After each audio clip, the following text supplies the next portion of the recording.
So let us discuss each process. So first let us discuss absorption. So we know that atoms will consist of energy levels. Now I am showing only one atom here. We can have more number of atoms, but atom is in the ground state. Now I supplied a photon. The supplied photon energy is absorbed by this atom, and the atom, by taking this energy, the atom from the ground state is going to the excited state. This process is called as absorption. So why that is called as absorption? Because the ground state atom is taking the energy from the photon and is going to the excited state. This process is called as absorption. Atom in the ground state even absorbs energy from the external source, excites to the higher energy level, and the process is called as absorption. Next, spontaneous emission. We have done the absorption. After the absorption, we know that the atom will be in the higher energy level. Generally, atoms which are in the higher energy level, generally any material will try to be in stable state. So the atom in the excited state will not stay for a longer time, the excited state, so it will come to the ground state. So the atom in the excited state will come to the ground state. When the atom in the excited state come to the ground state, because it is coming to the ground state, it will emit energy. That energy will be emitted in the form of photon, given by the energy difference between the two energy levels.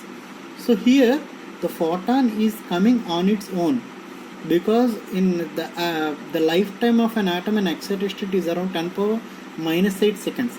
So after 10 power minus 8 seconds, the atom in the excited state automatically jumps to the ground state, and when it comes to the ground state, because it is losing energy, the energy will be emitted in the form of a photon. See, an excited state in the higher energy level will release this energy, will reaches ground state, because the ground state is more stable spontaneously. It is coming on its own. That's why it is called as spontaneous emission. During the jumping from the higher energy level to the lower energy level, it emits energy in the form of a photon. Here the direction of the emitted photon will be random, because all the photons will get emitted, all the photons will be in random directions.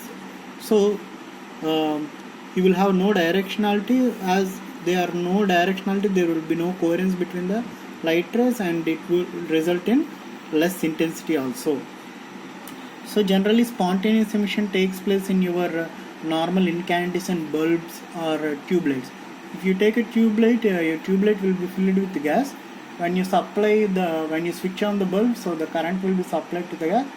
The atoms in the gas will get excited, will go to the excited state, and when they come to the ground state, they will emit energy in the form of photon. So here the atoms in the excited state are coming on their own to the ground state. So the emissions will not be in a particular direction. So the emissions will be in random directions. So let us see stimulated emission. See, so here the main difference will come. See, while explaining the laser abbreviation, we have seen in laser abbreviation, light amplification by stimulated emission of radiation. So in laser mainly stimulated emission takes place. So what is the stimulated emission? See, the atom is in the excited state. We know that the atom will come after some time to the ground state. So before the atom coming to the ground state, if you supply one photon, by taking this, now this photon will get interacted with this atom, and the atom in the excited state will come to the ground state. So you supplied a photon. Due to this photon, the atom in the excited state is coming to the ground state. See, here by the force of this photon, incident photon, the atom in the excited state is coming to the ground state. So you are bringing the atom in the excited state forcibly to the ground state, and in the process it emits the energy in the form of a photon, and the emitted photon will be in the same direction of the incident photon, because you are sending one photon, so the emitted photon will be in the same direction. If they are of same direction, and they are of same wavelength, so when they are of same direction, they will be high coherence. When they are of high wavelength, when they are of same wavelength as well as same direction, it will result in high coherence, and we know that high coherence will result in high intensity. So what you are doing, an excited atom in higher energy level reaching the ground state by a external means, by supplying a photon, the atom in the excited state is coming to the ground state. Okay, so the atom in the excited state, if it comes on its own to the ground state, then it is spontaneous emission. If the atom in the excited state is forcibly brought down by some means, then it is called as stimulated emission. So for this to take place, you are supplying a photon to bring the atom from the excited state to the ground state, which result in emission of photons. So you supplied one photon, which resulted in bringing two photons. Now suppose these two photons will bring two more atoms from the excited state to the ground state. These two photons are bringing 2, so 2 will become 4. So that is how the amplification will takes place. Okay, so stimulated emission, how we are bringing? You are bringing the atom in the excited state to the ground state by external means. That means by an external photon. A photon of energy is energy given by different. A photon of energy given by the difference of E2 minus E1 is supplied such that atom from the excited state will come to the ground state and emits energy exactly equal to E2 minus E1, and the emitted photon energy is given by E2 minus E1 equal to del E equal to h nu. So this process is mainly responsible for the laser action, which is result in high directional. You can see that the emitted photon is also in the same direction of the incident photon, and as it high directionality will result in high intensity, and as the wavelength of the light ray depends upon the wavelength of the incident photon, so highly monochromatic also, and both photons are released simultaneously, which result in the coherent light. So when you can get the stimulated emission, generally spontaneous emission takes place from the excited states, whereas stimulated emission mainly takes place from the metastable level. Metastable level is also an excited state. Generally excited state lifetime is 10 power minus 8 seconds, whereas metastable state lifetime is 10 power minus 3 seconds. That means you can even though you can supply more atoms to the state, and the atoms will stay for around 10 power minus 3 seconds in a metastable state, whereas in an excited state the atoms will only stay for 10 power minus 8 seconds. Metastable state will have a more lifetime compared to a excited state. Okay, so for more stimulated emission, see, if you want stimulated emission, so you need more atoms in the, see, if you have more atoms here, then you can bring 2 more photons, and these 2 photons will bring 4. If you have some 8, these 4 will bring another 4. So if you have more atoms in the excited state, then you can have more stimulated emission.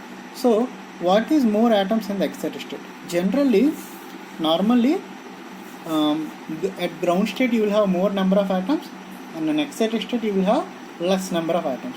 Generally, if suppose E1 is the energy of the ground state and E2 is the energy of the excited state, and N1 is the number of atoms in the ground state and N2 is the number of atoms in the excited state, generally N1 greater than N2. But by some means, if you make N2 greater than N1, what is N2 greater than N1? Number of atoms in the excited state is more than the number of atoms in the ground state. Then here what you are doing, you are inverting the actual scenario. Actual scenario is more atoms in the ground state and less atoms in the excited state. But by some means, if you are making more atoms in the excited state and less atoms in the ground state, then that process is called as population inversion. Population inversion refers to the state of an atomic system where the number of atoms in the excited state is greater than that in the ground state. That means N2 greater than N1. Here you can see that in the ground state there are no atoms, and in excited state there are 6 atoms. Now if you supply one photon, this one photon will bring one atom down, so the 2 photons you will get. Now these 2 photons will bring 2 more atoms down, so 4. So the 4 will bring 4 down, so 8. So if you have more number of atoms in the ground state, so more stimulated emission can be taken place. So that is explained in this diagram. Here red color is representing the atom in the excited state and green color is representing the atom in the ground state. Now I supplied a photon. So this photon will bring the atom in the excited state to the ground state. So this atom came to the ground state, so it became green. So I got two photons. Now these two photons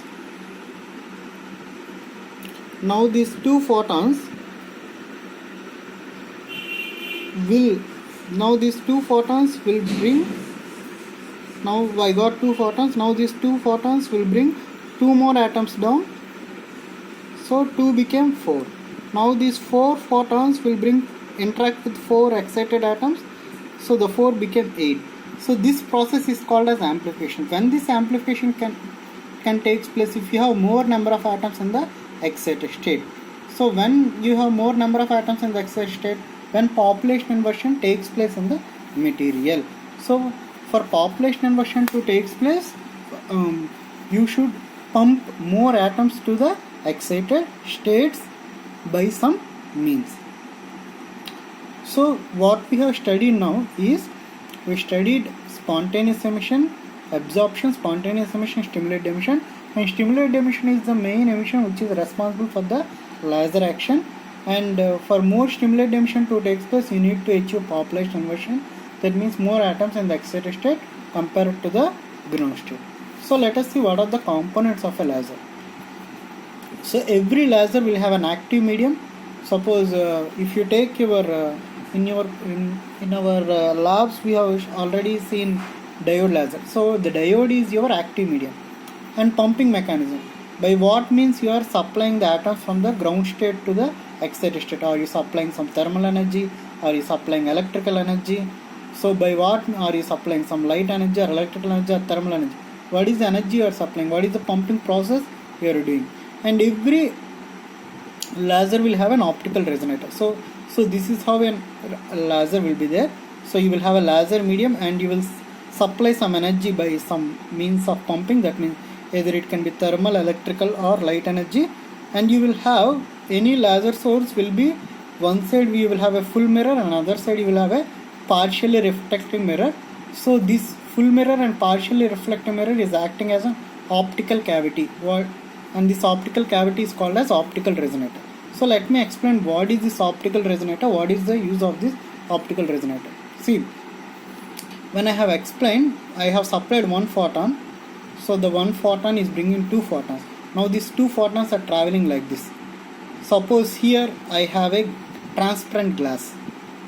Now these two photons will pass through the glass. But here I have a reflecting glass.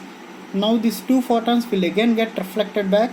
Now these two photons, when they got reflected back, will bring two more photons, two more atoms in the excited state to the ground state.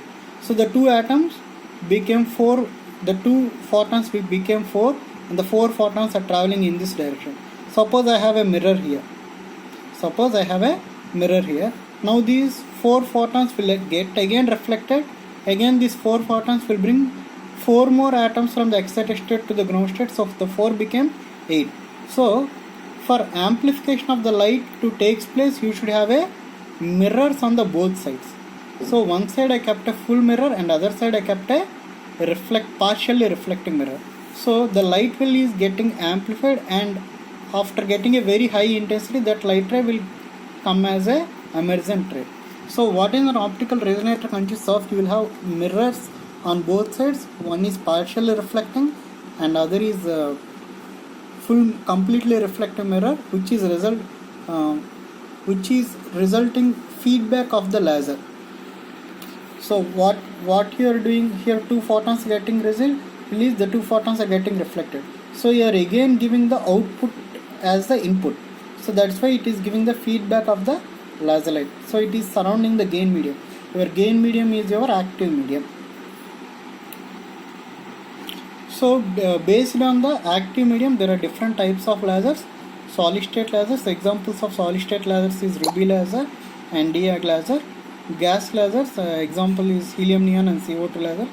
And semiconductor diode laser, where generally your diode lasers and semiconductor laser you have seen is made up of mainly gallium arsenide or gallium indium nitride, and you can have chemical lasers also and dye lasers also.